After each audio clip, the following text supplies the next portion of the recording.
Thank you. Thanks. Well, good morning, everyone. And I can tell you how personally excited I am to be the one to deliver Macworld 2009's keynote to you. And I can't tell you how much I appreciate you all showing up and bringing your energy and enthusiasm to this keynote. So from the bottom of my heart, thank you so much. Yeah.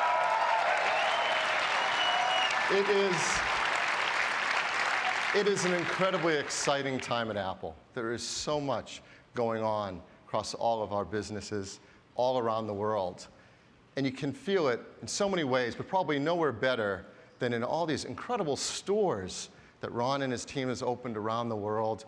Here's our store last year we opened in Beijing, China. An incredibly beautiful place. Here's Munich, Germany. We opened it to crowds and crowds of people in Europe. And this one, and this photo is just unbelievable. This is Sydney, Australia.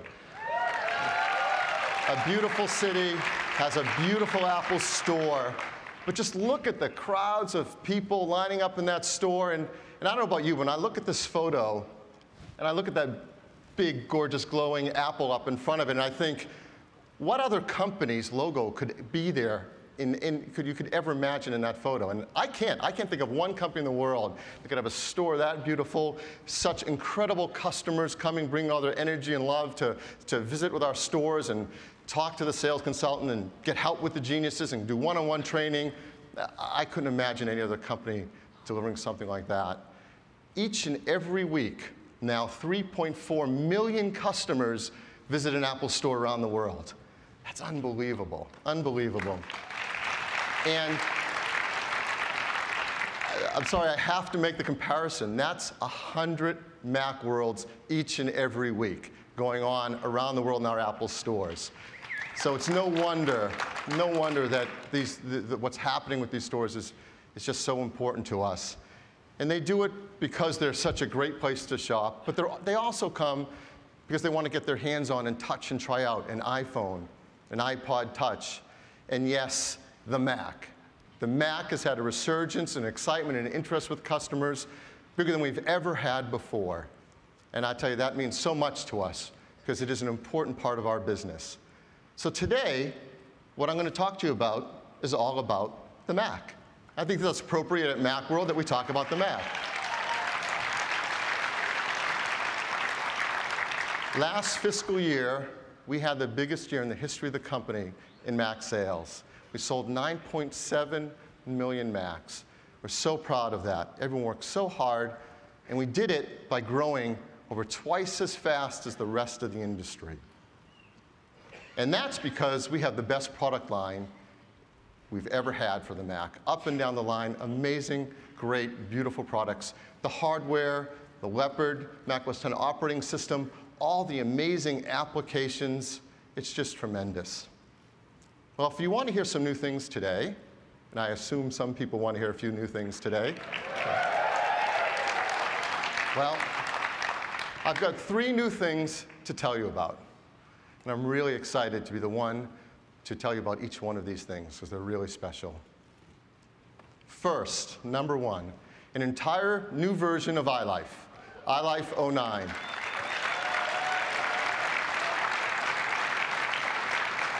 Now, hopefully, a lot of you know that iLife has become one of the reasons people buy a Mac today, because we all use these incredible applications. They're so helpful, they're so useful and fun. iPhoto, iMovie, GarageBand, iWeb, iDVD. There's nothing like it on any other computer platform. And as much as some people up north might think that they have some things that are pretty good, there's nothing as good as iLife on a personal computer. So what's new in iLife 09? First up, a brand new version of iPhoto, iPhoto 09. Last year, we introduced an idea to a technology in iPhoto called events. So not only could you see the thousands of of your photos in iPhoto, you could look at them by events. And that took thousands of photos and made it down to a manageable couple hundred events, because they're based on time, a birthday party you attend, a vacation you go on. And it's turned out to be incredibly useful Customers use it, love it. It's just a natural, intuitive way to use all your photos. Well, this year with iPhoto 09, we're adding 2 events, another way for you to manage your photos called Faces. It's really powerful. So many of the photos we take are of people we care about, our family, our friends, coworkers. Wouldn't it be great if iPhoto allowed you to organize your photos down around all your favorite people? So it's really easy to get and find whatever you want. Well, that's what's in iPhoto 09. We've added a new feature in your library called Faces. And it's really beautiful. When you click on Faces, you get this great new user interface. It's a corkboard with snapshots of all your favorite people. If you want to find their photos, you just go into their snapshot, and there they are. It's really cool. How does it work? Well, Faces uses a technology called face detection. Yes. So when you go into an event, for example, this is a camping event, and I click on a picture, there's a new button on the bottom that says, name this person. Because iPhoto wants you to tell it who these people are. And face detection finds the face in the photo so that you can then click on it and type in the name. We'll say, this is Liz. And that's it. That's all you have to do to tell iPhoto whose face you want to track in the Faces feature. So when you go back to Faces now Liz has a snapshot in your Faces area of iPhoto. iPhoto has another technology called face recognition to not only find the faces in your photo, but find the same person across multiple photos.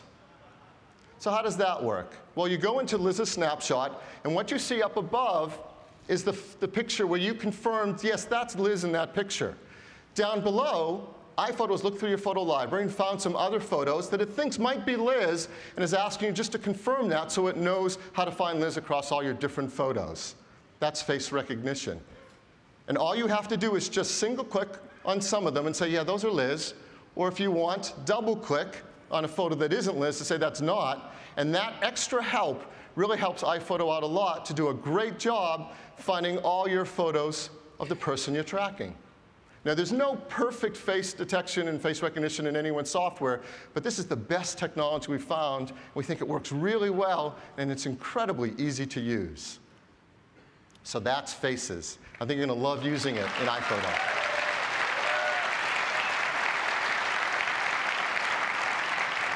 Well, in addition to events and Faces, we're adding a third way to help you find all your favorite photos. It's called Places. So now we're adding Faces and Places. A lot of the photos, in fact, all of them are of places, right? They're places we visit, places we go on vacations and trips. And it wouldn't be great if iPhoto can organize your photos around where they were taken. And that's just we've added, also in the library, under Events, under Faces, we've added Places. And when you click on Places, what do you see? You see a map. And that map has pins where all your photos were taken. I mean, it couldn't be any easier than that. So how does Places work? Places uses a technology called GPS geotagging. Well, GPS chips we're finding in more and more things. In fact, they're starting to make their way into cameras. So new cameras like this Nikon Coolpix and the most advanced cell phone on the market, hopefully many of you have one, it's the iPhone, it also has a GPS chip in it. And both of these devices embed a geotag right into the photos you take. Well, what's a geotag? It's really simple. It's a big word for longitude and latitude. So for example, when you take a photo, the geotag is automatically assigned by that camera or by the iPhone to the photo you took. Now, it's not that useful to know that I took this photo at 48 degrees, 51 minutes, 33.14 seconds north. So the other thing iPhoto does, it reverse encodes that geotag, and it figures out, well, that's actually at the Eiffel Tower. In fact, it figures out more about it. It's the Eiffel Tower, and that's the city in Paris, and that's in the country of France. And you have access to all that information to use to search your photos or organize them any way you'd like. Now, I know you're probably wondering, well, what about all those photos I took that I didn't have a GPS chip in a camera, and it doesn't have a geotag in it? Well, that's easy, too. So for example, let's go into this backpacking event. Maybe it's something we did back in 2007. We didn't have a GPS chip in our camera. Well, now when you click on the event, there's a little information button. You flip over the event, and there's a new field up there that says Enter Event Location. And you just type in where you went on that event. In this case, Yosemite. Well, iPhoto has a database of thousands of locations. It recognizes what you're typing in and figures out that's Yosemite, a great national park in California. It puts a pin on the map right where that is, and it assigns a geotag to all the photos in that event. That simply. So it's really easy for you to add a location to your entire database of photos if you want them all to be placed on the map for you. So where do these maps come from? We actually are getting the maps from the Google Maps service. And so if you've ever used Google Maps on the web, you know exactly how to use this map. You double-click on it to zoom in. You can go right down to street level and see to the individual street where you were taking those photos. And at any time on the map, when you see a pin, you can just click on it, and it'll take you to where you've seen your photos. Oh, in addition to street maps, we also have satellite imagery as well. So you can see satellite images. Again, click on a pin, and you go right to the photos taken at that location. And because this is places, it has all the photos you've taken, even if they're across different events, because it's about a place now. So that's Places. So Places joins Faces. It's a brand new feature in iPhoto.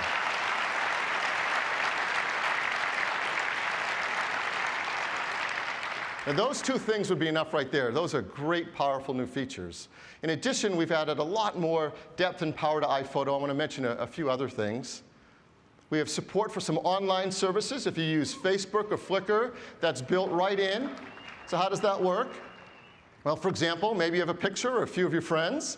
And of course, you've used faces in iPhoto, so there's some faces of the people you know have been assigned to them.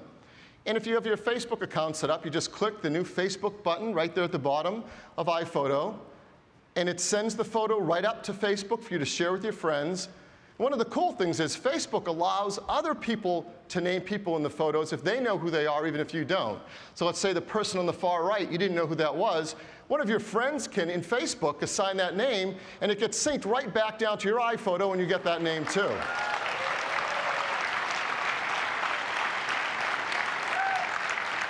So that's Facebook.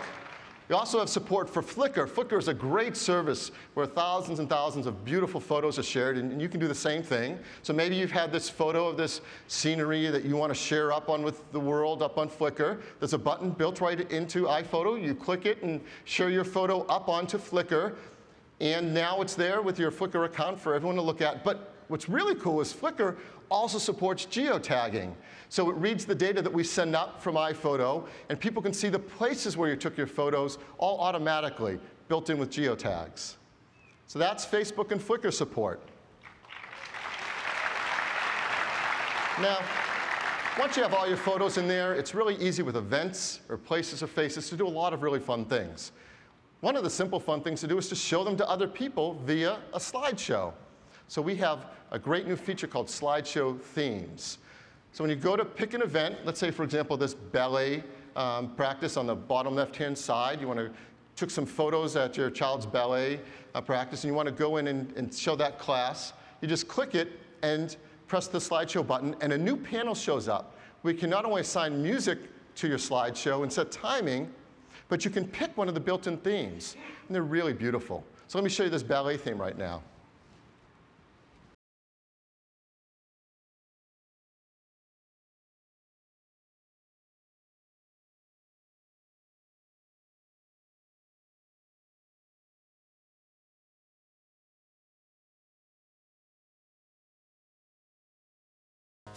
And one of the cool things about that theme is, you notice how beautifully the faces were in the center of the photos? They weren't taken that way. We actually used the face detection to properly position the photos in the middle of your slideshow that you play back for people.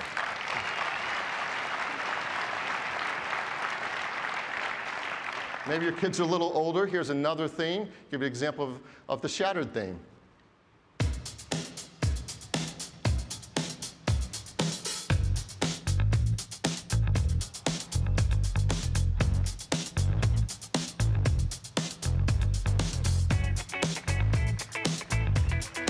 Isn't that cool? That's a great 3D theme. Now, one of the great things about making a slideshow in iPhoto 09 is that you can also save the slideshows directly to your iTunes copy so that you can now sync them onto your iPod Touch, your iPhone, and get the exact same slideshow to show your family and friends right here on your iPhone.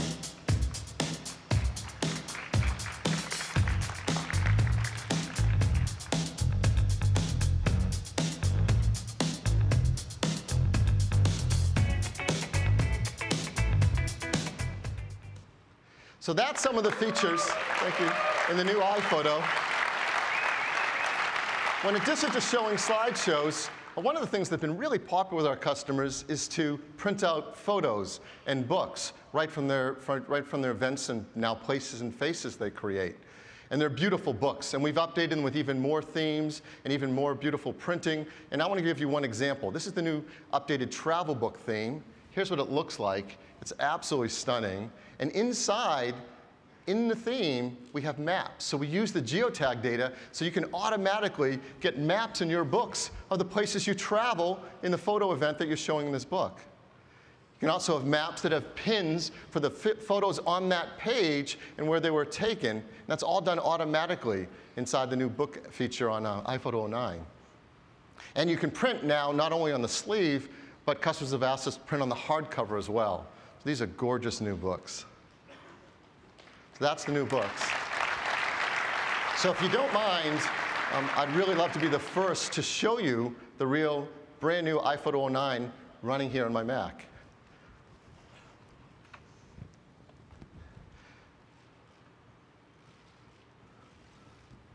So here's iPhoto, it's real, not just a slide. And there's events, something we've had in this last year. It's really great. You can skim over all the events and find all your favorite photos. But now, we have this new feature, Faces. So you saw the snapshots, but the thing the slide didn't show you is how interactive and cool it is. So if I pass my mouse over anyone's snapshot, I see all the faces within that snapshot. And you see how iPhoto with face detection zoomed right in on the face. If I hold down the Option key, I see the entire photo. I can look at the whole photo, just the faces of the person in the photo. So it's really easy to manage all your friends and faces, but how do you create them? So let's go back to events. I'm going to pick this event called City of Light. I'm going to go into it. Let me pick a photo. I'll pick this first one at the top. And let's say that's a person I haven't been tracking yet with faces. So I'm going to go into their photo. And I'm going to click this new button, Name. When I do, immediately face detection finds the face in that photo, and it doesn't know who this is, so it says unknown name. So I'm going to type that person's name. That's Allie. And that's it. I've named Allie, and now Allie will be in my Faces section. I can manage it. Before I go back there, I'm going to hit the right arrow, go to the next photo in this event, and you see what iPhoto's done? On this photo, it says, first, on the right, it's asking me, is this Allie? So face recognition at work, it already recognized that might be Allie, and it just wants me to confirm it with a check to be certain, yes, that definitely is Allie. And the person on the left doesn't know who that is. Well, that's Allie's mother, so I'm going to name her Claire. And that's it. Now I'm going to go to Faces, and you see Allie and Claire have been added with snapshots because they're people I'm tracking in Faces. Let's go inside Allie's face here, and now you see I've selected 2 photos I confirmed were Allie, so they're above the line. Those are for certain Allie. Down below, instantly, this is thousands of photos in this library, it's found all these other photos that it believes is Allie. I could just use these now, create slideshows or books, but I want to help iPhoto out a little more, give it more information. So I'm going to click this button down below that says Confirm Name. And what you see, it zoomed right in with face detection on Allie's face in all these photos. Yeah. If I want to confirm that these are definitely Allie and help iPhoto, I just click on them once, and those are definitely Allie. I can even do it faster. I'm just going to drag over all these photos, and automatically they've all been confirmed, and click Done.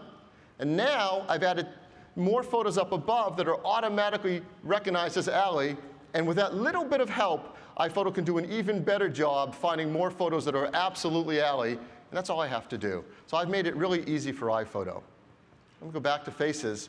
One other cool thing you can do is I skim across all these photos of Allie. I can just pick one and say, well, that's the one I want to be on the snapshot. So I hit the space bar, and that now gets saved as the default view of Allie in all the photos. One more really fun thing. Imagine that's your family on the bottom, a mother and father and 2 kids, and you want to keep track of all their photos at once. I'm just going to drag across all 4, and then I'm going to drag them onto the left-hand sidebar here and let go, and it's automatically made a smart album with all 4 people in it. I can name that. So I'll name that Our Family. And now, whenever I go into that smart album, every photo that I've confirmed is one of those 4 people is always in that album, and I don't have to go hunting for them. So that's Faces. Faces is really powerful.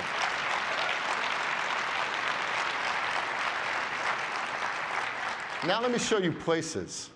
Places is just as cool. So I'm going to click on Places, and there, over the internet, we've got our map, and iPhoto has placed pins on the map of the places we've taken photos. The more you zoom in, the more detail you'll get. So here's the United States, and I can, for example, hover over this pin. Some photos were taken in Aspen. So whenever I see a pin and a name, I can just click the right arrow and go right to all those photos. So those are the photos that were taken at Aspen, even if they're across multiple events. So it's really easy to find your photos and look at them. Let's go back to events. Well, as I said, you might have photos that you took a while ago that weren't assigned GPS tags. For example, this pumpkin patch event was taken in 2007 and didn't have a GPS camera being used. So I'm going to click the information button, flip it open, and it says enter event location. So I'm going to start typing this really cool city out here on the coast, Half Moon Bay. See, I don't have to type very far. It recognizes the name from its list of places. I hit return. It's put a pin on the map on Highway 92 on the way to Half Moon Bay, and it's all assigned. Every photo in that event is now assigned to that location in Half Moon Bay, and I'm done. It's really that easy to add locations to all my events. Let me go to a second event. This one was taken with a camera with a GPS chip inside it, the City of Light event. Let me flip it open. And this is really cool. There are the pins of the location of every photo taken in this event automatically on that map. Isn't that nice? If I skim over the photos, the pins highlight blue on whichever one I'm looking at. Very cool.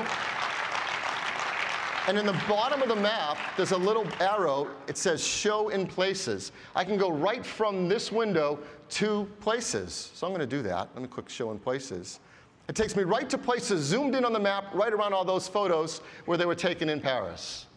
So that's really cool. And I can zoom in, double click on a map. As I said, we also have a satellite view. Let's bring up the satellite view.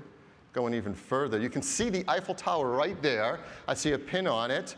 Someone also pointed out, wait a minute, there's a pin on the water. Well, of course, they took a boat ride along this end and took a picture of it. But let me click on this pin right here of the Eiffel Tower, and sure enough, there are the photos that were taken at the Eiffel Tower, right there in Places. Well, let's go back to the map. I also know some photos were taken of around the Arc de Triomphe, but I don't remember exactly where that was on the map. Well, I could scroll around until I find it, but there's another view in Places I haven't shown you yet. This is the map view. On the bottom, I also have a column view. The column view across the top lists all the places that I've taken photos in the world. It's got countries, cities, states, famous events, famous locations, and I can click on any one of them to get those photos. I can click on the United States. There's all my photos taken in the United States. I can click on California, all the photos taken in California. I'm going to see over on the far right, well, there it is, Arc de Triomphe. I select it, and there are the photos taken at the Arc de Triomphe. I don't have to find it on the map. When I click back on the map, there they are. There the photos are on the Arc de Triomphe. So that is an example of using the brand new Places feature along with Faces in iPhoto 09.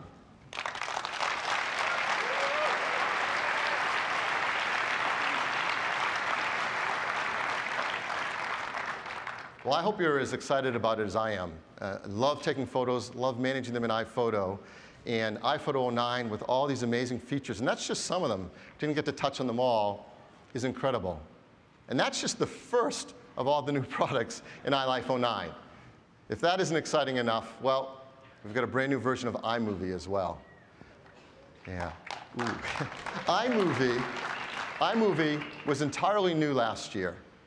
Last year, we had this amazing thing happen. One of our engineers, a brilliant engineer, came to us and said he had a whole new idea of a way to do video editing that would be faster and easier and more fun.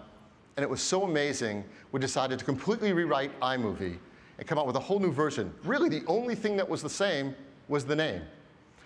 And in doing that, it was the first version last year. And iMovie has been around for quite a while and had a lot of depth of features.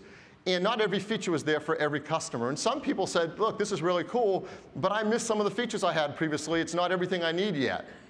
Well, this year, in this new version of iMovie 09, we've added so much depth and so much power that we really think it's going to be the video editing product that every customer is blown away with and loves. So what's in the new iMovie 09? Well, first, a very powerful way to do editing with a new precision editor.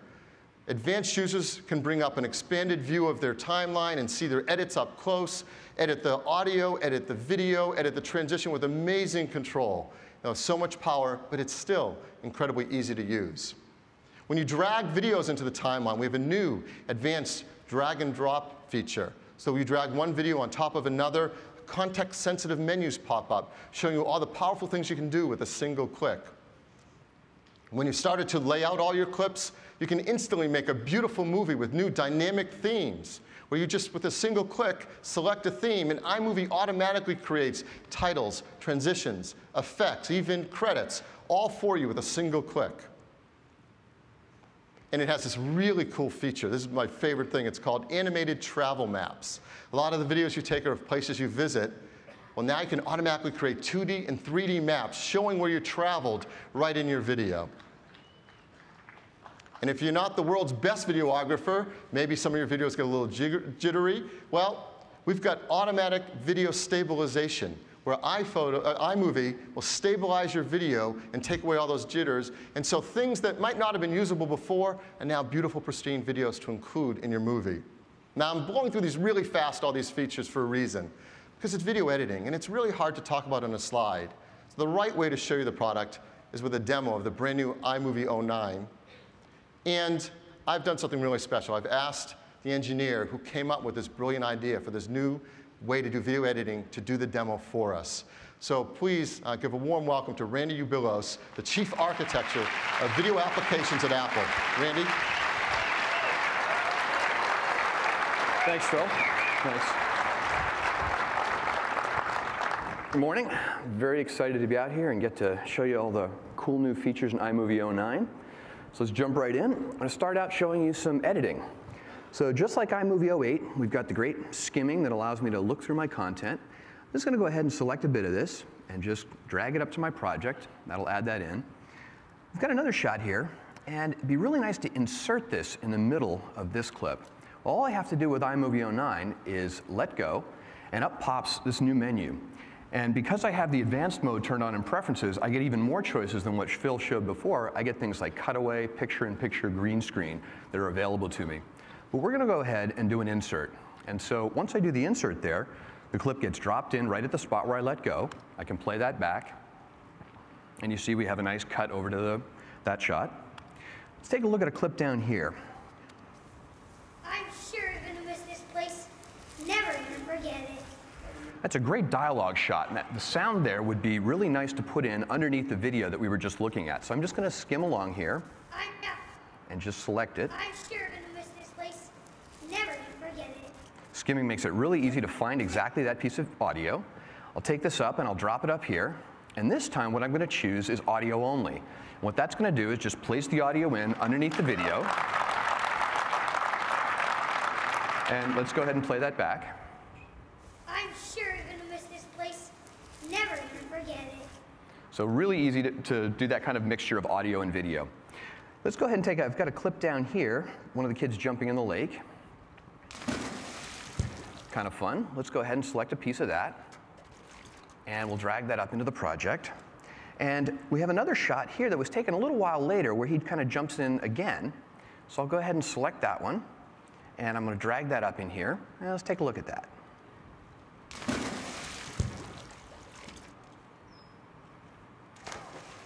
So those are some nice clips, but we could make that look a lot better if we tightened up the action.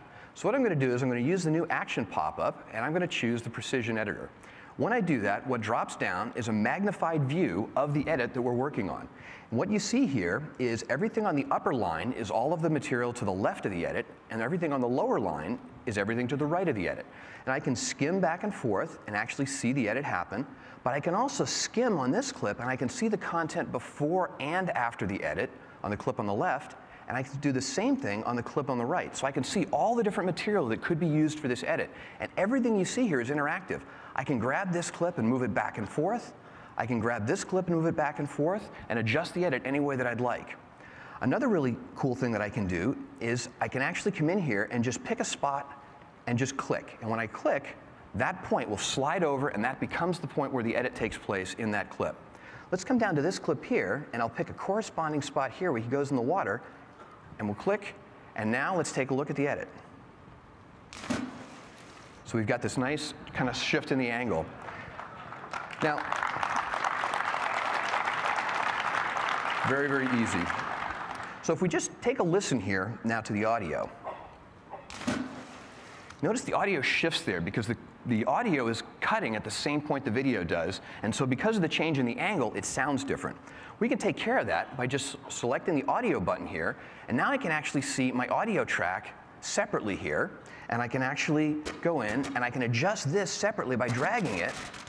So now what I've done is I've made the audio on the first clip extend beyond the edit point. So let's go ahead and play that back.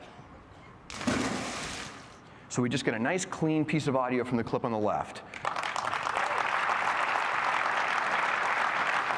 So as you can see, this is a really complex edit. In a Pro Tool, this would take a lot more steps, and we've done it in a nice, really interactive, visual way. Next thing I want to show, I want to switch to a different project. So the way I'll do that is I'll click and go to my new project library. The project library now shows you these great little film strips of each of your projects, so it makes it really easy to find. I'm going to switch over to this project of an African safari. This is actually some footage that I shot about a year ago on a trip to Africa, and I'll switch over to the corresponding event. Let's go ahead and take a look at this clip down here. This was shot in the back of a Jeep that was bouncing along, and the footage probably wouldn't be something that you'd actually use because there's just too much motion in it. One of the really cool new features we have is video stabilization. Now this stabilization is done in a two-step process. The first step, the iMovie goes through and analyzes each frame of your video and compares it to the one before and one after and figures out what all the motion is. That takes some time, but it can be done on an entire event all at once. And once that's been done, as it has for this event here, all I have to do is select the segment of the video that I want and just drag it up here into my project. And when we play it back now, the stabilization's been applied, and it almost looks like the car was floating along there. So you can see a huge difference. Now, I have another clip down here, and this one we were kind of chasing some gazelle in a Jeep. And it's almost hard to see the gazelle in there because the Jeep is bouncing around so much. If I just go ahead and take that clip, select it, and then drag it up here into my timeline, and now when I play it back, now the gazelle pop out because it's been stabilized so much. And you notice, all I had to do was just drag that in, and the stabilization takes place. Let's take a look at another clip down here. I've got this great shot of this leopard coming down out of the tree, but it goes by so fast. It'd be really cool if we could slow that down. So let's go ahead, we'll select this, and I'm just going to drag this up here into my project. And now from the action menu, I'm going to choose Clip Adjustments. This brings up my inspector and allows me to adjust things. So we've got a nice slider here for speed. If I drag it to the right, the clip will go faster. Drag it to the left, the clip will go slower. We'll go ahead and do that, and let's just play that back. You'll notice it's now at half speed, no rendering, no waiting, takes place immediately. Another cool feature we have here is we have video effects. So we've got some great effects that you can do, and all I have to do is skim back and forth across the thumbnail, and I can see what it looks like. We've got some really cool effects like cartoon, we've got a nice vignette, we've even got an X-ray effect. One that a lot of people like is aged film. So I'm going to go ahead and select that. And so now if I play this back, this clip's been stabilized, slowed down, and the aged film has been added. No rendering, all done in real time. It's going to make it really easy to enhance your movies.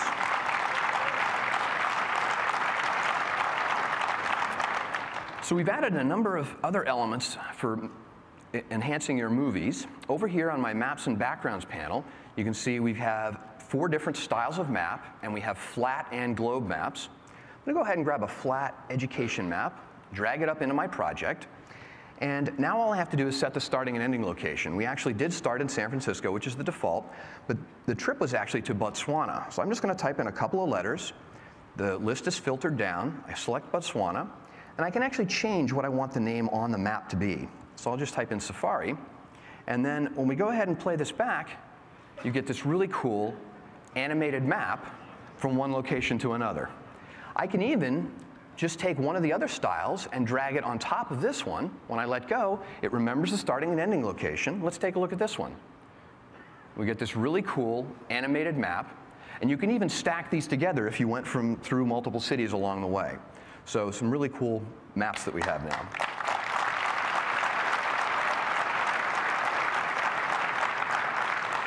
We have some other elements. We have some new transitions. We have a whole bunch of new animated titles that are really cool. The thing I'm going to show you now is our themes.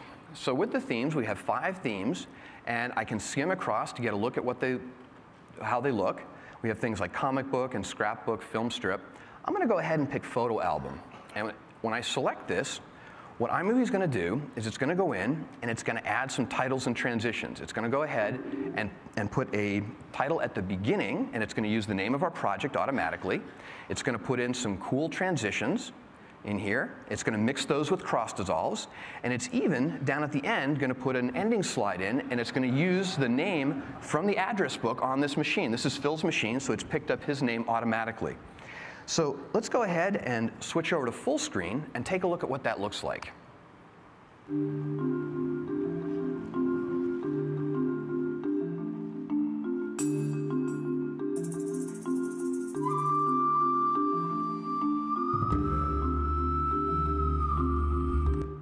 So you can see how nice and professional those look.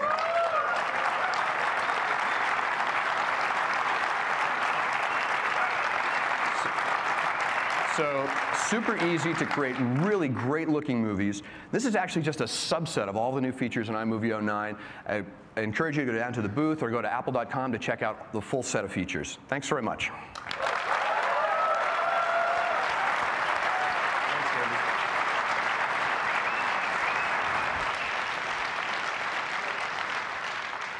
Isn't that incredible? An amazing software, and thanks to Randy and his team and to everyone who's worked on it. It's so powerful. And just watching that, I'm so impressed that I edited that myself. So that's just some of the features in that new iMovie 09 that's going to make it a video editing product that every customer is going to love. Old iMovie users as well as all the new people that are going to get into video editing now with this incredible software. So that's the second application in the new iLife 09. I'd like to show you just one more. I'd like to talk to you about the new GarageBand 09. Now, GarageBand 09 has a number of really great features, great new guitar effects, great way to jam in Magic GarageBand.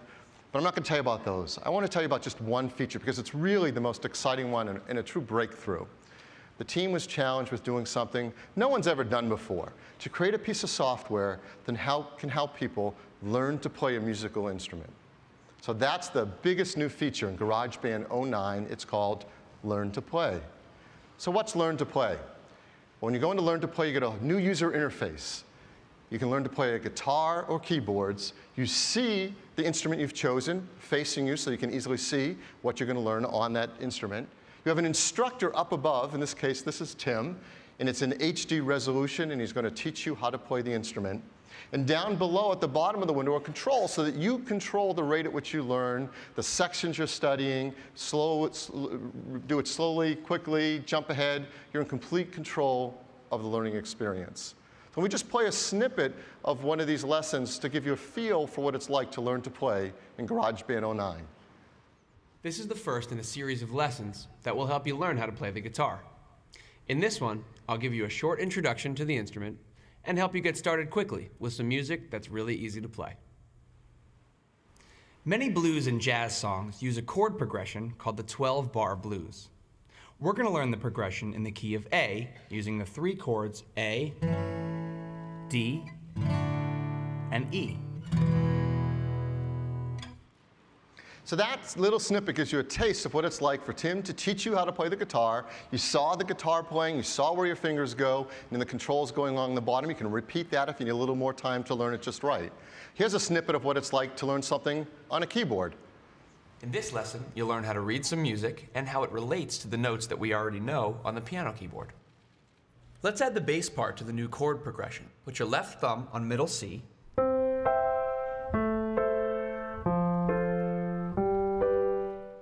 So in addition to what you saw in the last lesson, this one now you see what it's like to have notation turned on to learn the notation along with how to play the keyboard. It's so simple and such a breakthrough way to learn music. Well, with the new GarageBand 09, we bundle for free 9 basic lessons for guitar, 9 basic lessons for piano, and you download the ones that you want to use when you need to use them. But the really cool part is once you've started to learn the instrument, when you actually want to learn to play a song. And to do that, we've enlisted the help of some amazing artists to teach you to play their songs. We call this feature Artist Lessons. So, hold your applause because this is really cool. So who are some of the artists that are going to teach you to play the guitar and keyboard? Well, first, some of the guitar players. Hi, I'm John Fogarty. And for you guys that are just starting out on guitar, I'm going to show you a simple way to play my song, Proud Mary. Hi, I'm Colby, and I'm here to teach you how to play a simple version of my song, Bubbly. Hi, I'm Patrick, and I'm going to show you how to play my band Fall Out Boy's song, I Don't Care. Hi, I'm Sting, and I'm here to teach you my song, Roxanne. So that's a few of the guitar players, and there's more, right? Yeah. What about the keyboard? Hi, I'm Sarah. I'm going to be teaching you today how to play a simplified version of my song, Angel. Hi, I'm Ryan, lead singer of One Republic, and right now I'm going to show you how to play the first single off our debut album, Dreaming Out Loud. This is Apologize. Hi, I'm Nora, and I'm here to teach you one of my songs. This is called Thinking About You. So incredible artists, and we're going to continue to add more and more along the way. And this is so amazing that they are going to teach you their songs. So when you go in the new GarageBand 09, there's now a new section called Learn to Play. And that's the place where you keep all your lessons. So you can go back as many times as you want and decide what you want to work on, some basic lessons, some of the artist lessons that you've downloaded. There's a built-in store in the GarageBand. That's where you can download those bundled basic lessons, and you purchase the artist lessons. They're $4.99 a lesson, and they're incredibly rich. Inside these lessons, the artists talk to you about their song. They tell you some of the story behind it. You can see the lyrics. As you saw, you see notation. You can practice with their original recorded tracks that they made for you to learn with. You can also move it into GarageBand and create your own mix based on the lessons that you've purchased. And you can slow down at your own pace and do it over and over again and learn these songs really well till you nail it. You can get out there and play Fall Out Boy's song or Fogarty song. It's so, so much fun. But to give you a little bit more sense of it, I want to show you some more clip of one of the lessons so you can start to feel how cool these really are. Well, it was early 1968, the best I can remember it. We had just finished, or were just finishing up recording the first album, which was called Creedence Clearwater Revival. I became aware or fascinated with the opening notes of Beethoven's Fifth. You know, bum bum bum bum bum bum bum bum. That's the right way, but I couldn't play that with chords on the guitar. So, kind of bouncing off Beethoven's inspiration, I knew it needed something else to turn into a guitar riff.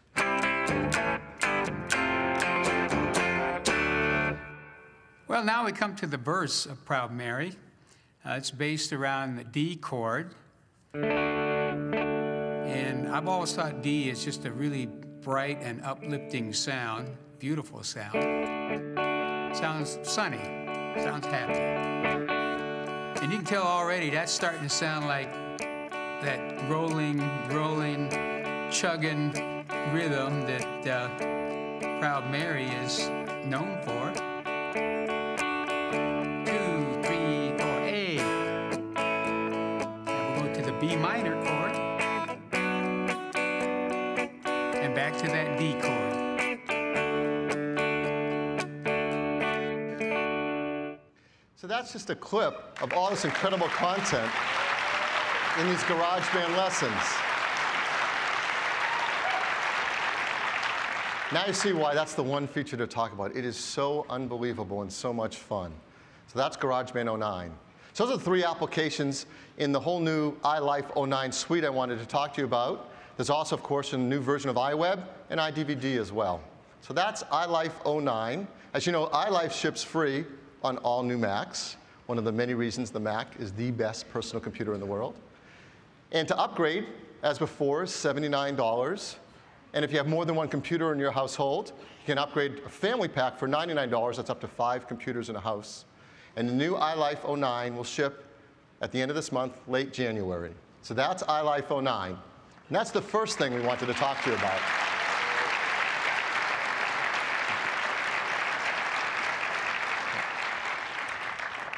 So number 2, we also have a completely new version of iWork 09 as well. And as you know, iWork is made up of Keynote, Pages, and Numbers. So first up, Keynote 09. It's what I'm working on and using this presentation, so you know it's rock solid. Keynote 09. Well, one of the things we focused on in Keynote 09 is giving you some really powerful animation tools that, combined all together, can help you make incredible professional presentations, but really easily. So what are those tools? First up, something we call Magic Move. Magic Move is a transition between slides where you set up your slides, and in Keynote does all the work to move your objects between the slides. So for example, let's say this is your first slide. You got a bunch of cards on it. And to make a second slide, you just move a bunch of the cards off, and you take that Queen of Hearts and you make it bigger, you tilt it on an angle, you create a reflection, you set it up the way you want, and then you use Magic Move, and Keynote will do the transition for you. So for example, it looks like this. Here's the first slide, and now the second slide. So that animation's done by Keynote. Here's a second example. Slide 1, cards are all messed up. Slide 2, we organized them, and asked Keynote to do a magic move between them. It's really simple, really powerful. So that's the Magic Move. Second, object transitions.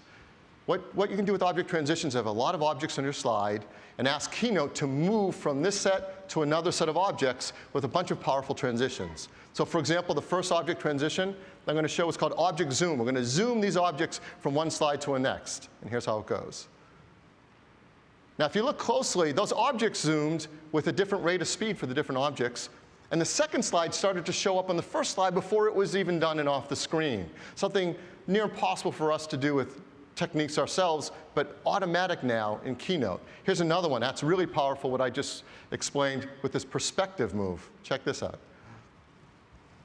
So simple, beautiful, powerful transition. And now we're going to move these objects off the screen with an object push-up. Again, simple, powerful object transitions that you can combine with other techniques to make advanced presentations. And this last one, text transitions, are really great because the simplest thing, doing a transition between text objects, can be beautiful and really powerful. I really love the first example the team came up with. I like this one. It's called a swing transition. I like that one. Read whatever you want into it. Next, a shimmer, energy. It's for you, Al. And here, this is called an anagram. If you don't know what an anagram is, you will by watching this transition. There's an anagram transition. So great text transitions in addition to magic moves and object transitions. You put them all together. There's some really powerful tools to create your presentation in a way that people just won't believe how you did it. We also have animations on charts. The charting in Keynote is the best there's ever been in a presentation application. Beautiful charts with incredible textures on them. And these new chart animations bring in and bring out your charts in incredible ways. So first up, I'm going to do a crane move. Bring in this graph, and it's got a beautiful metallic shine that's reflecting as it's moved into the slide. Here comes another one, a rotate. Now we've got etched metal, and this is a new cylinder shape that's in Keynote 09 that you can use on your charts. Here's a third one, a rotate and grow, with a chart using new stone texture on the chart. And the last one, a zoom through the z-axis of a pie chart using the new beautiful wood textures as well. So we have incredible new chart animations to make your slides just beautiful. And in addition to all of this, of course, we have beautiful themes in Keynote. And now we have even more themes where you have these gorgeous setups like Kyoto. You just pick it, and all your slides have this beautiful look of the fonts and the graphics and the backgrounds. Here's Showroom, Brushed Canvas, Venetian. So that's just some of the new themes you can use to make your presentation beautiful in Keynote 09. There's one more feature. It's something you get extra, but it's really cool. If you want a way to wirelessly control your presentation, we have the new Keynote Remote. So what's this? This is an application you run on your iPhone or iPod Touch.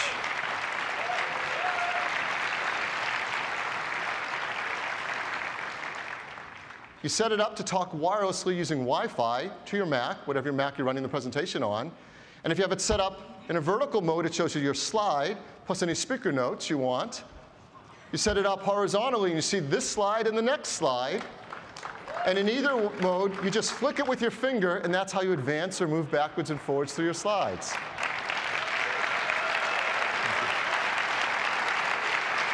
The Keynote Remote is an application that'll be sold in our application store for 99 cents. And as you see, we've already given it 5-star reviews, so I know it's a big hit.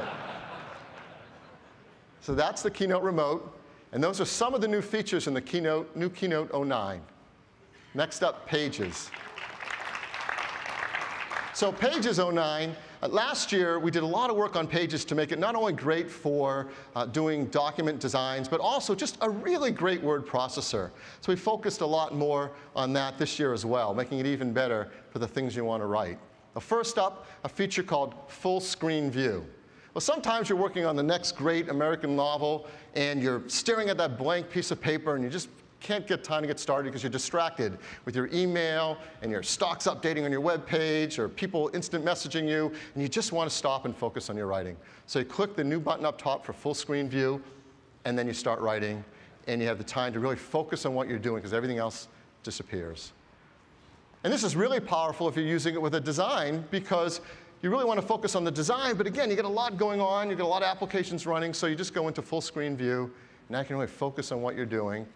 Now, the menus are still active up above, so I can move my mouse up to the top, and there's the menu. For example, go into 2-up mode on the pages and stare at the whole design on my big, beautiful cinema display. And the page sorter on the left is still there, too. If I move my cursor to the left, it pops open, and I can pick what page I'm working on, get back to work. So that's the new full screen view in Pages to really help you work on your writing. Second, this has been asked for by a lot of customers, great outlining built right into Pages. So in Pages 09, you can start working your document in an outline view if you want. Type your outline. There's control of different levels of your outline, different font sizes, graphics in line with your outline, complete control of this. And like a good outliner, it's really powerful because you can reorganize your thoughts and your sections. And when you go back to your page view, it's all been organized according to your outline. They're completely connected and dynamic. So that's the new dynamic outline.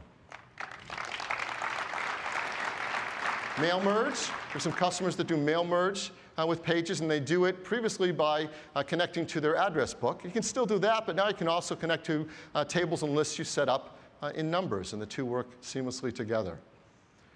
Some of the products that our customers like to use a lot with Pages, we've made it work easily together with support built in for math type and EndNote. Math type is used by a lot of engineers and scientists to create formulas that they want to use and math that they want to put into their documents. And now we've built an integration between Pages and math type. And EndNote is used by, again, by scientists, engineers, people publishing papers where they want really complicated bibliographies. And that support's built in too. So those work seamlessly together now. And of course, one of the great things about Pages is beautiful templates so that you can create gorgeous documents, but really simply. So we have even more templates now for newsletters, beautiful new poster templates. You can create really fun flyers. We've got certificates, really great things to use in education, and business correspondence with envelopes and letters and business cards you can create. So those are just some of the templates in the new Pages, and that's Pages 09.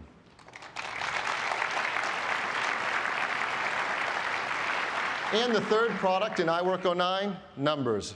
Now last year, Numbers was the first time we brought it out, version 1.0, and customers really liked it because finally it was a fun, easy-to-use spreadsheet done the Apple way. So this year we focused on really filling out all those features customers tell us they wanted added to make it even more powerful in the spreadsheet they can choose to use all the time. And that's what we've done. So for example, in Numbers 09, we've added table categories. A lot of the data you add into a spreadsheet is actually a table. For example, this might be a list of kids trying out for the Little League in your town. You've got a long table you've entered with all their names and their position, and someone asks you, well, how many catchers and pitchers do we have? We need to figure out how many teams we can make. Oh, you need to reorganize your table. You didn't build it that way. Well, now you can pull down on a column, and there's a new categorized by this column choice. And you can reorganize your table by whatever column you want. So we'll categorize by the position column. We'll add a subtotal. And now you've automatically created a table based on that column as opposed to how you had it organized by name before. And you can dynamically switch around any categorization you want. It's simple, but really powerful way to make your tables more useful. The most requested feature for advanced spreadsheet users was more powerful formulas with more functions. And we've added those in Numbers 09. There are over 250 functions now, but they're really easy to find and understand because we have this new function view. There's a list of all the functions. You can type in and do a search for the function you're looking for. You get a nice description underneath so you can understand the function, what it does, and the variables it has.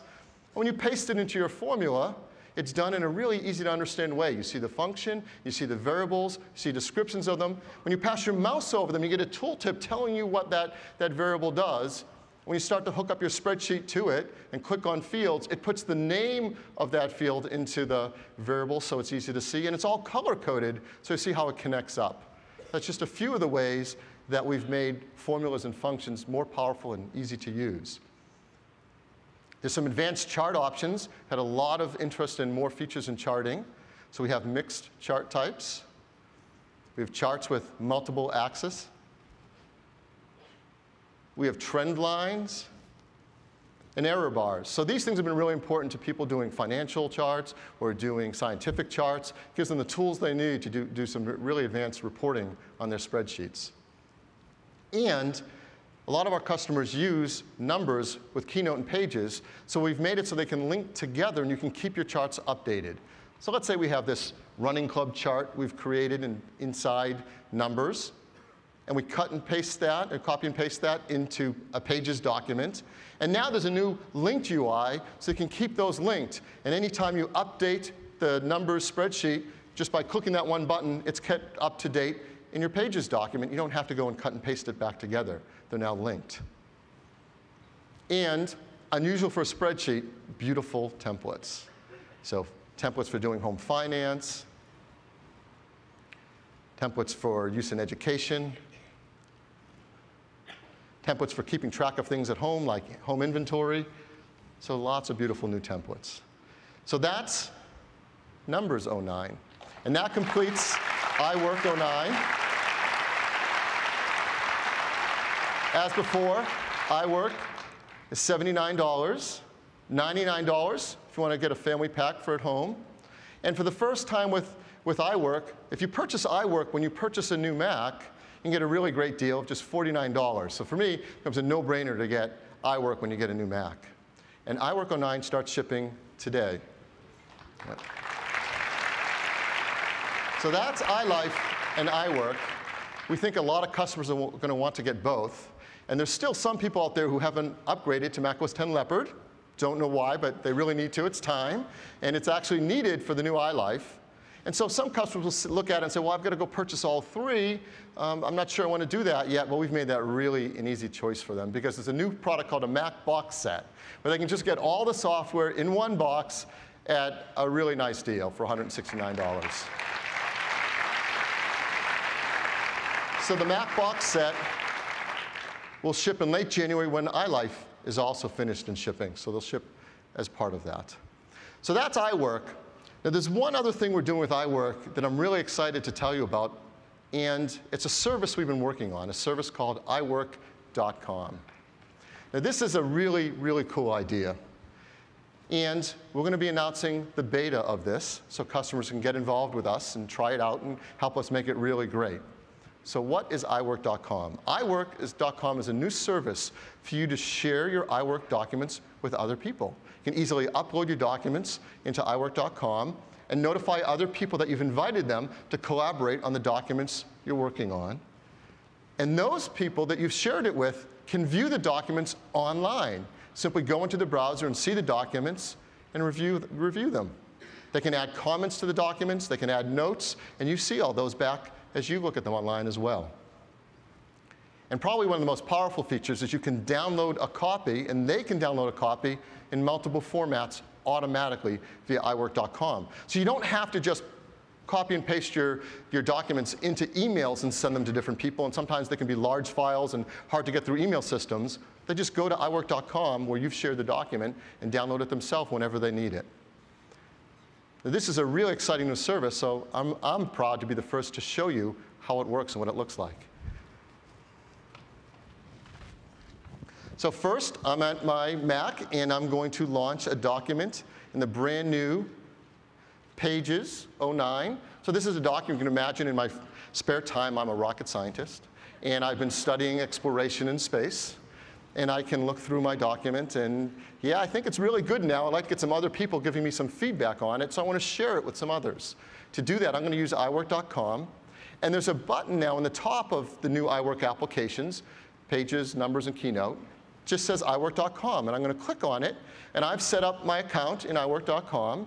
I'm going to send a note to someone that I'm sharing this with. So all I have to do is type in their email. It sees my address book, so it knows when I start to type in Tia who that is. I'm going to type in a subject. Please check this out. Thanks for reviewing it. So I'm going to send this to Tia. I'm going to click Share. And now what Pages is doing is creating the different formatted versions of this document and sending them up to iWork.com all automatically, and it's done. OK, I've done it. It's sent off a notification to Tia. It's up there in iWork.com, and that's it. It's that simple. So what's it like on the viewing side? What does Tia see? Well, I'm going to switch computers up here. And now I'm on another computer. And let me just log in. This is Tia's computer. Different desktop. You can tell that's Tia. And next time Tia's in her email, what Tia's going to see is a new message from me. The message I just sent, please check this out, tells Tia that she's been invited to view this document, the Phoenix Mission Report, on iWork.com. Tia simply clicks View Document, and that launches Tia's browser. And again, this is amazing. This can be a Mac or a PC running any of the popular browsers. Safari, I think the coolest browser, or Firefox, or IE, or whatever Tia uses. And this is what Tia sees. Tia sees the document. When you have to stop for a second and look at this, because it looks like Pages, but I'm actually on iWork.com. Tia can read the document, go through the different pages. Tia can decide to leave a note to me on a section, maybe select this point where it says the friction causes the spacecraft to heat up to about 2,600 degrees Fahrenheit, add a comment. What's this in Celsius? So Tia can leave notes back to me. And there can be multiple people viewing the document, and they can leave notes to each other about the entire document. So on the right-hand side, Tia can say, I've reviewed it. It looks great. And post that note for all of us to see. And most importantly, on the right-hand side is this download button. So Tia can now click that button, and if Tia wanted to edit it herself, she could open it up in Pages if she has Pages 09, or read it as a PDF file, or even as a Microsoft Word file. So you're now sharing documents with other people who don't have iWork, but they can all open and view the documents too. So it's a really great way to share these documents around. So that's what Tia gets to do. Let me go back to my computer. So here I am back on my Mac, and I want to see the different comments coming in and communicate with those people. Well, I'm in Pages, and under the Share menu, there's a new item there that says Show Shared Documents. I'm going to click on that. It's going to take me in my browser to iWork.com to see the same shared document. So now we're all looking online at that shared document. And right here is a list. I have more than one shared document, so I'm going to see all the documents I'm sharing. The top one is the newest one, the Phoenix Mission Report, and there's a blue dot next to it telling me there's a new note there that I need to read. So here I am. I'm online seeing the same document Tia's seeing. I see an orange tab on a page telling me there's a new note there, and there's Tia's note. And I can reply right in the note. I can write back in the document-wide notes. It's all right here for us to collaborate together. Let me go back to my shared documents list. So I have pages document, keynote documents, numbers documents, as many as I want. I can share here on iWork.com. So for example, let me click this keynote document. And there's a keynote presentation that I've shared online via iWork.com. Beautifully rendered, just the same way it is in my own version of Keynote. And I see all the notes from the different people. We have 4 other people viewing this online and sharing notes together. So that's what it's like using iWork.com, a great online service for sharing and collaborating on documents.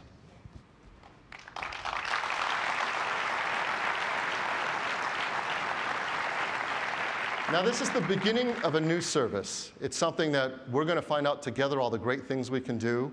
Customers can sign up free for the beta. In the end, it'll be a fee-based service, but for now, it's a free beta to collaborate with us. There's a place where customers can send in their comments and tell us how it's working and ideas they have for how it should do it, how it should work. And I think there's things that we haven't even discovered that will be really powerful. For example, this is a lot easier way for me to send you a document rather than trying to send big files through email. It's also a great way if I want to get to documents anywhere in the world. I can put some of my important documents there, and I can go up to any computer, go in the browser, and get access to those documents wherever I need them without even taking my computer with me. So a lot of really powerful ideas in this new iWork.com service. So again, it's a beta, and it launches today. And as a publisher, you get to it via the new iWork 09 applications that started shipping today. So that's the second thing, iWork, in addition to iLife, that I want to talk to you about today. One more thing, the third thing, and number 3 is the new 17-inch MacBook Pro. Yeah.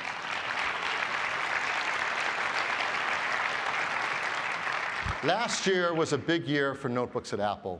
We introduced some incredible new products. We started the year with the MacBook Air, the thinnest notebook in the world, and to that, later we added the 13-inch MacBook and the 15-inch MacBook Pro. All of these based on this incredible new architecture called the Precision Unibody Enclosure. And that simply meant we came out with a better way to make a notebook that makes it sturdier, thinner, lighter, more beautiful. And it's worked incredibly well. People really love them. Our customers love them, and the reviews have been fantastic. Ed Begg of the USA Today said, Apple's fashioned a winner with the new MacBook. David Pogue of the New York Times, Apple's MacBook is a thing of beauty. And Walt Mossberg of the Wall Street Journal, Apple's new MacBook is a terrific choice for consumers and students. And I'm really proud to tell you, for the last 8 months running, if you look at a list of all the notebook products sold in the United States, a MacBook has been #1 on that list every month. Yeah.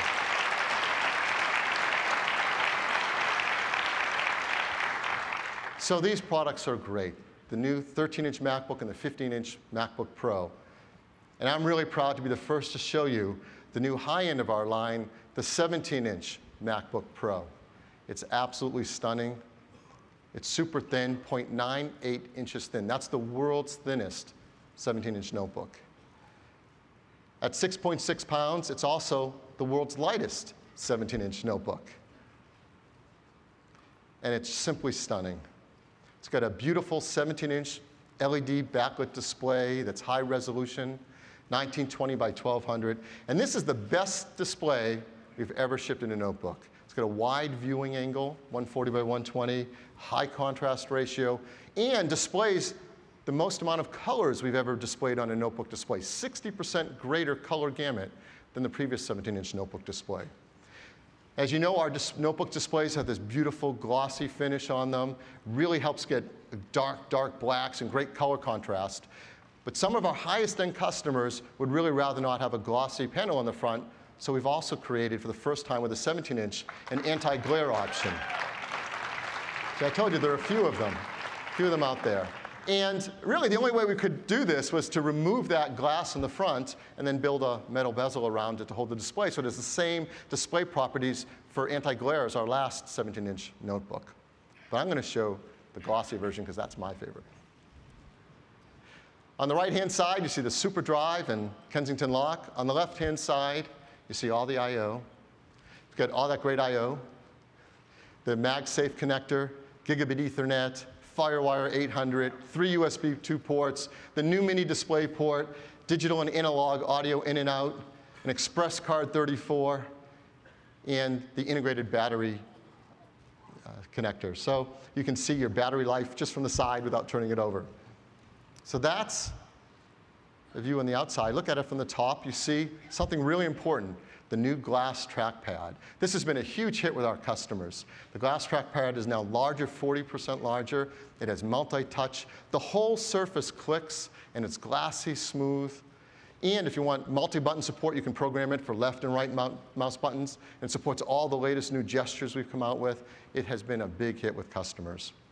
Inside, we've got a new generation of Intel Core 2 Duo processor that get us up to 2.93 gigahertz with a 6 meg L2 cache. You can have up to 8 gigs of memory, now running at a gigahertz of DDR3. And what's been really successful with these new MacBooks is the new NVIDIA graphics options. So we've built in both the integrated GeForce 9400M as well as the discrete 9600 GT with 512 megs of memory. So you have both built in. Hard drive standard with 320 gigabytes. And you can also upgrade a solid-state drive if you'd like that up to 256 gigabytes. And it's got all the features that make MacBooks and MacBook Pros unique that no one else has. I won't go through the whole list, but they're all in there. This is the coolest notebook. And it works with the new mini display port with our brand new cinema display, our LED cinema display. It's absolutely beautiful together. So I've talked about all these new features, but I haven't talked about one that's the most innovative and greatest new feature, and that's the battery. So we challenged our engineering team to do something really important, to deliver our longest lasting battery life ever, but to do it keeping the notebook just as thin and just as light. So to explain what they've done and how they've done it, I'm going to run a video where the engineers can tell you themselves about this great new advance in battery technology.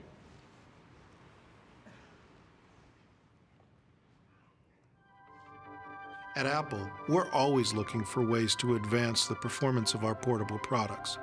Battery technology and design was one of those areas that we saw the opportunity for some really key advancements. With the new 17-inch MacBook Pro, we've designed a battery that will last up to 8 hours on a single charge and can be fully recharged up to 1,000 times. And we've done it all without adding to the size, weight, or even the price of the notebook. In the process, we've built a more environmentally friendly computer. The key to building a long-lasting battery is making it bigger. A bigger battery with more capacity means longer battery life. When we design a portable product, every 1/10 of a millimeter is precious. The challenge, designing a bigger battery, is where to find the space to put it. We found that when you design for a removable battery, there's a lot of wasted space. A lot of that space and volume is used for mechanisms, structure, battery compartment, even removable doors. By embedding the battery and removing all the infrastructure associated with a removable battery, we were able to create a notebook with a 40% larger battery that lasts up to 8 hours on a single charge at the same size and weight. In the case of Apple, we have scientists, chemists, engineers that are dedicated to battery development. So we're able to build batteries that are custom designed for the computers that they're going to go into. Battery life is really just a simple matter of how much energy you can store in the computer. When you open up a notebook computer from a lot of our competition, you'll see cylindrical cells that are like AA batteries that you can buy. There's a lot of empty space in there. That's space that you could use for storing energy. And so by creating custom-shaped cells that we have in our batteries, you can fill all of the space much more effectively than you can with cylindrical shapes. You can also customize it to be all kinds of different sizes, and that's what we do. To make our batteries extremely thin, we use lithium polymer technology. We start with these very large sheets of tissue-like foil, and you coat those with the active material that stores the energy for the battery. In our case, it's an advanced chemistry that extends the lifespan of the cells to 3 times the industry standard. Then they're wound together into an electrode roll. And then this roll is compressed into the correct shape, just to our precise dimensions. We go very deep into the design of a battery and cell engineering. You won't find that anywhere else in the computer industry.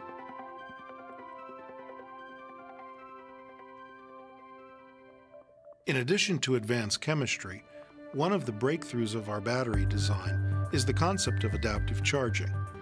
This actually reduces the wear and tear on the battery as we charge it. With these new technologies, we're able to achieve up to 1,000 recharges, and that's more than 3 times the recharges of a typical notebook battery. How the industry charges is taking these lithium-ion cells, putting them into a system, charging at a constant voltage until they're full, and then they stop. That can wear out a battery prematurely. What we did was we have a chip within the battery that talks to each one of the individual cells and reports back on its state to the system. And the system goes back and adjusts the current accordingly. The new 17-inch MacBook Pro will have greater than 3 times the number of recharges and greater than 3 times the battery lifespan compared to the industry standard.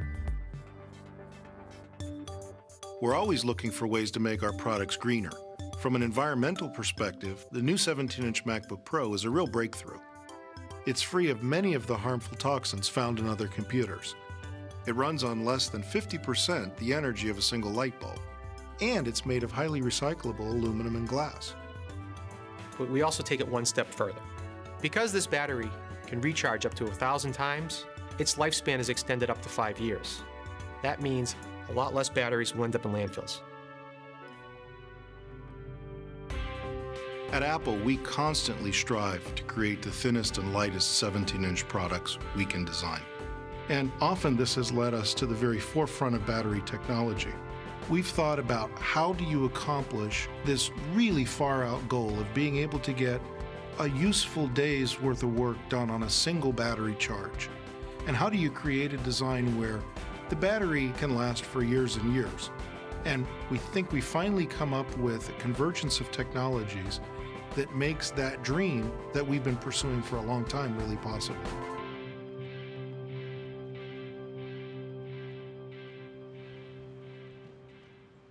So that's the battery in the new 17-inch MacBook Pro.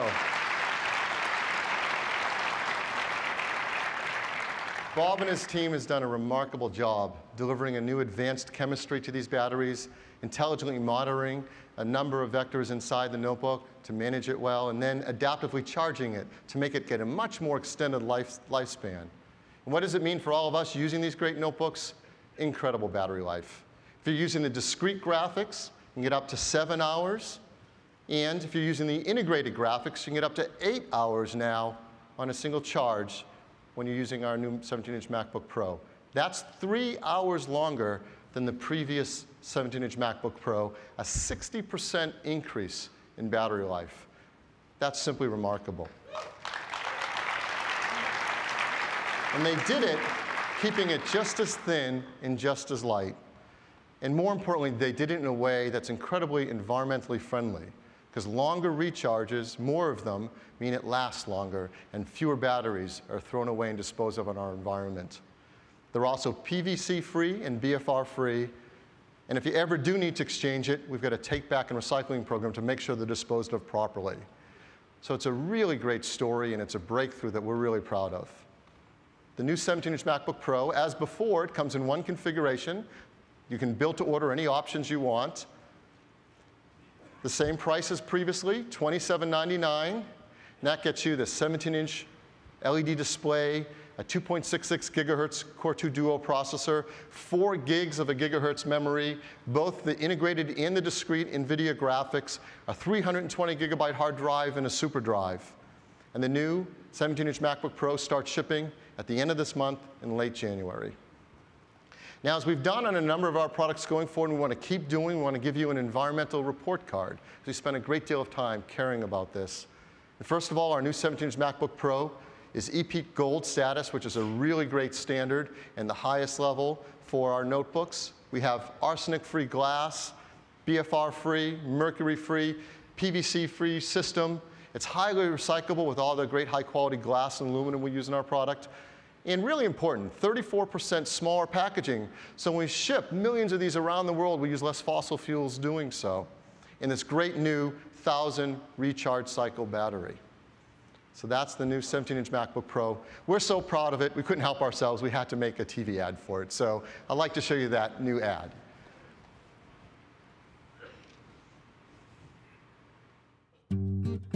This is the new 17-inch MacBook Pro. It has a revolutionary new battery that runs up to an astonishing 8 hours per charge and can be recharged up to 1,000 times.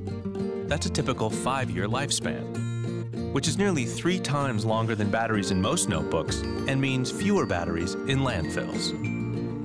Just another reason the new MacBooks are the world's greenest family of notebooks.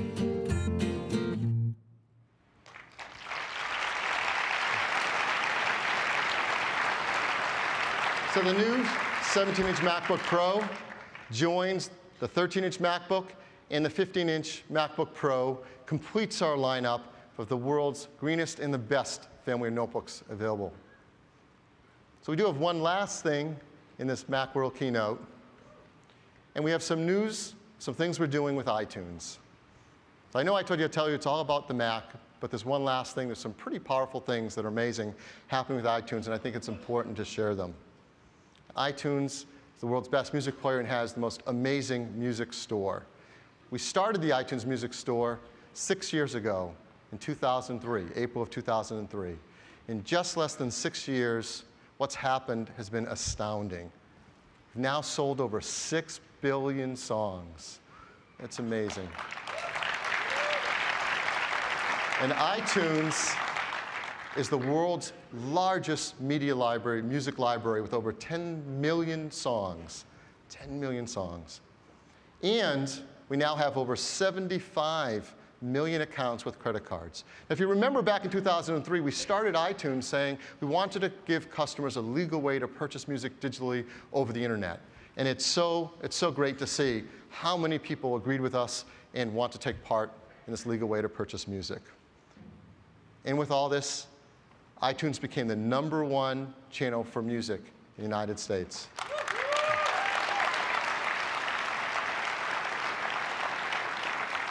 So what's new with iTunes in 2009? I'd like to tell you about 3 things today that are happening. First, price. As you know, we've worked with all the major music companies, as well as thousands of independents. And over the last 6 years, we've had one pricing model for all songs, 99 cents. And the music companies have told us they want more flexibility. So starting in April, we're going to give them more flexibility because we're going to create 3 pricing tiers. There'll still be 99 cents. There'll also be a pricing tier at 69 cents and at $1.29. And based on how they choose to offer us their music, we'll sell them at $69, $99, and $129. And I can tell you, we know already that more songs are going to be sold or offered at $69 than $129. So there's going to be a benefit to a lot of customers. So that's the first thing, what we're doing with price, and that comes in April. The second thing we're doing, iTunes Plus. If you follow what we've done with iTunes Plus, you probably already know what iTunes Plus is. But for those who don't, iTunes Plus is a way that we offer music that is completely DRM-free. You can put it on as many computers that you own.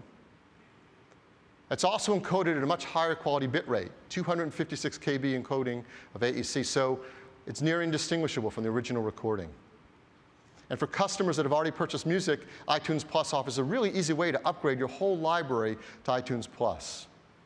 Well, what's new today is that we've worked with all the major music companies, and starting today, we're going to offer 8 million of the songs all DRM-free. 8 million. And by the end of this quarter, we'll finish out the 2 million more, and all 10 million songs of iTunes will now be DRM-free.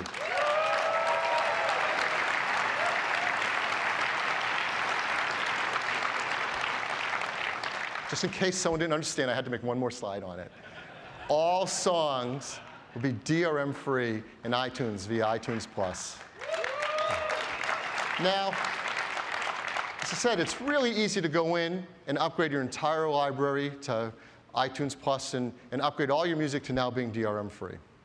So that's iTunes Plus. That's the second thing. The third new thing happening with iTunes has to do with the iPhone. As you know, on the iPhone, we have the iTunes Wi-Fi music store. And it's the most popular wireless music store for buying music on devices like cell phones. And you can go in and you can see what's hot. You can check the top albums and songs. You can find an album you want to buy the album, buy the song. And now, with the iTunes Music Store, it's no longer the iTunes Wi-Fi Music Store, it's just the iTunes Music Store because it supports downloading and buying your music on both Wi-Fi and 3G cellular networks. So that means you get access to all these songs to the same price. A lot of others don't do that. They're the same price that we've talked about. It's the same selection, all of that incredible over 10 million songs available to you right on your iPhone. It's the same quality, up to 256 KB encoding of AAC you get right over the air on your iPhone. This means that you can, on your iPhone, preview and purchase music now anytime, anywhere, whether on Wi-Fi or 3G networks. And whenever you sync your iPhone back to your computer, we sync back the music. It's the same music on your iTunes on your computer and iTunes on your phone. This is a really big step for wireless music on cell phones, and that starts today. Today, you can start using iTunes over your 3G network. This is really profound, that now iTunes, on your phone, DRM-free, 256 KB songs over wireless networks, the same price, and they sync back and work on your computer right into iTunes. Simple idea, a really big step for digital music, and I think a really leading step for Apple. And now we're ending on music, and in many of our Macworld keynotes, we've tried to make sure we always come back to remembering why we do this, why we create products like the iPod, and iTunes, and GarageBand, all these great products around music simply because we love great music. That's really the heart of it, how it all started, and what still matters. So I think it's fitting that we end our last Macworld keynote with an artist that really has some amazing music and has been recognized as a true legend in our industry. Look at these awards. Unbelievable. 15 Grammy Awards, 2 Emmy Awards, a Jazz Master Award, a Kennedy Center honoree, a UN Humanitarian of the Year, over 100 albums, over 50 million records sold worldwide, and a song I think that's going to be really appropriate for this last Macworld. So with no more fanfare, it's my honor to introduce to you Mr. Tony Bennett.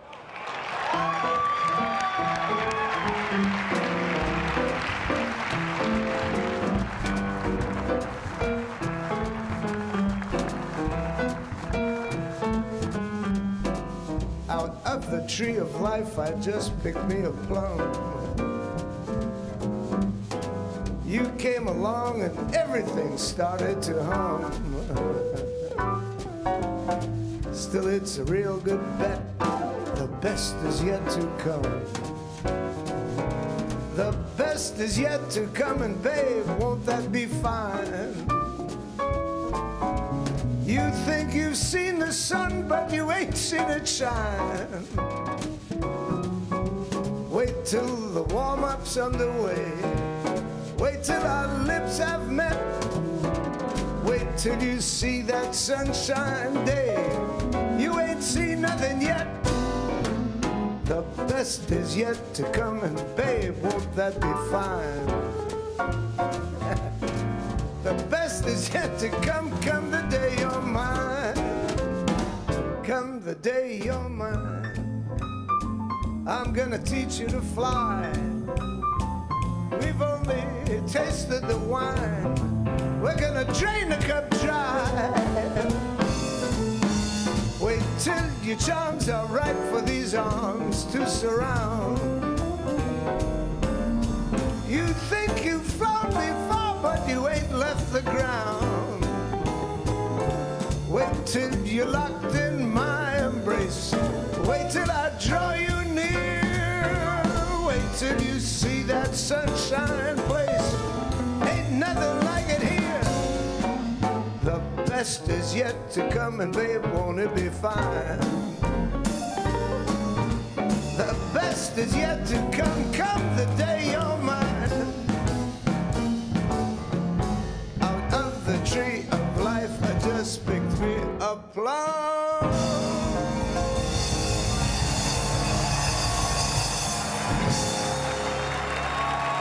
Good morning.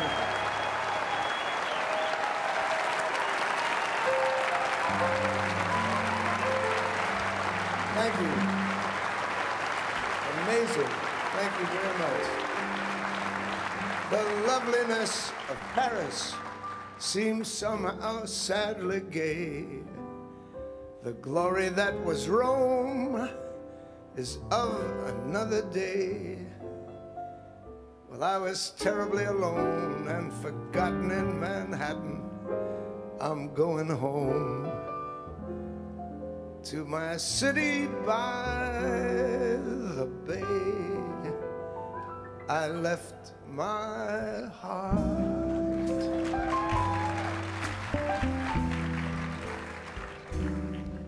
in San Francisco.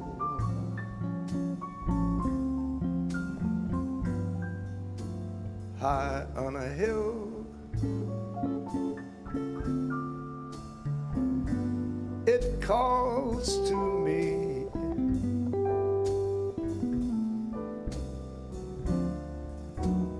To be where little cable cars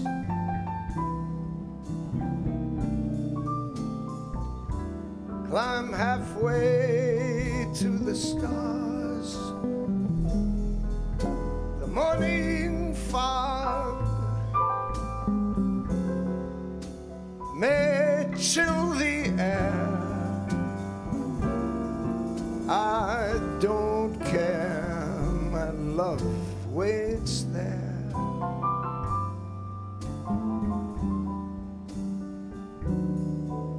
In San Francisco, above the blue,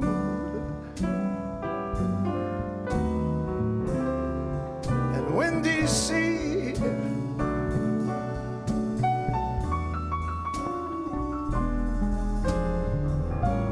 when I come home to you, San Francisco, your golden sun will shine for me.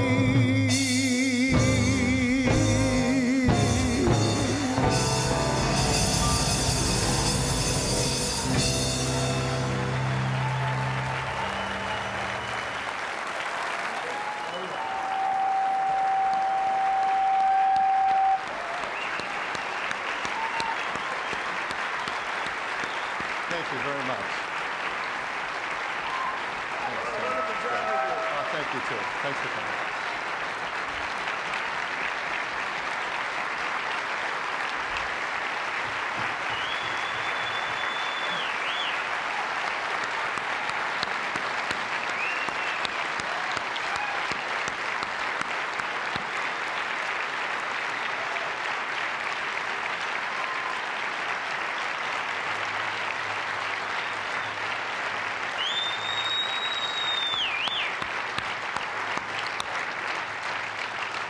Well, thank you very much, everyone. That's our show for Macworld 2009. I want to thank you again. You've been a wonderful audience. I appreciate you giving us your time and being here. And as you know, putting on a show like this can't be done without the help of a lot of people. So I want to thank everyone from my family to all my friends at Apple. It's an incredible group of people that make the world's best products and help us try to explain a little bit of the love we put into these products to you. And so please enjoy the rest of the show. Go down in the booth and try out iLife and iWork and check out the new 17-inch MacBook Pro and enjoy the rest of the week. Thank you very much.